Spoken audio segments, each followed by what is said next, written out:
लाडकी बहीण लाभार्थी महिलांना भाजपच्या चित्रा वाघ यांनी आवाहन केलंय। महावियाच्या शिबिरात अर्ज करू नका असं आवाहन त्यांनी केलं आहे। तर महिलांचे अर्ज बाद करण्याचा विरोधकांचा डाव असल्याचा आरोप त्यांनी केलाय। अर्जात त्रुटी ठेवत सरकारला बदनाम करण्याचा विरोधकांचा कट असल्याचंही वाघ यांनी म्हटलेलं आहे। तर ॲप सेतू केंद्र किंवा पोर्टलवर स्वतः अर्ज भरण्याचं आवाहन चित्रा वाघ यांनी केलं आहे। तर लाडली बहीण योजना या योजनेची घोषणा करण्यात आली आहे काही दिवसांपूर्वी सरकारकडून आणि याच्यासाठी मोठ्या संख्येने महिला अर्ज करताना दिसत आहेत।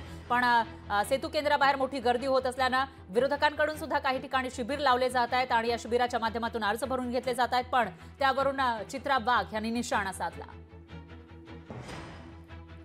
माझी लाडकी बहीण योजना जाहीर झाल्यानंतर महाविकास आघाडीतील उद्धव ठाकरे गट, शरद पवार गट आणि काँग्रेसने ही योजना फसवण्याचा कट आखलाय।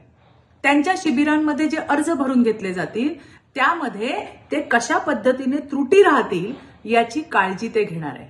ही योजना आणि त्याचबरोबरीने महायुती सरकारला बदनाम करण्याचा त्यांचा हेतू आहे, त्यांचा डाव आहे। अर्जात त्रुटी ठेवायच्या आणि नंतर योजना कशी फसवी आहे याची बोंब मारायची हेच त्यांनी ठरवलेलं आहे।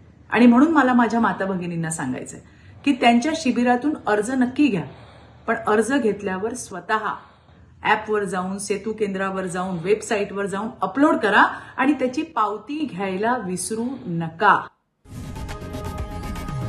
लोकशाही मराठी ऐका, पहा, जागरूक रहा।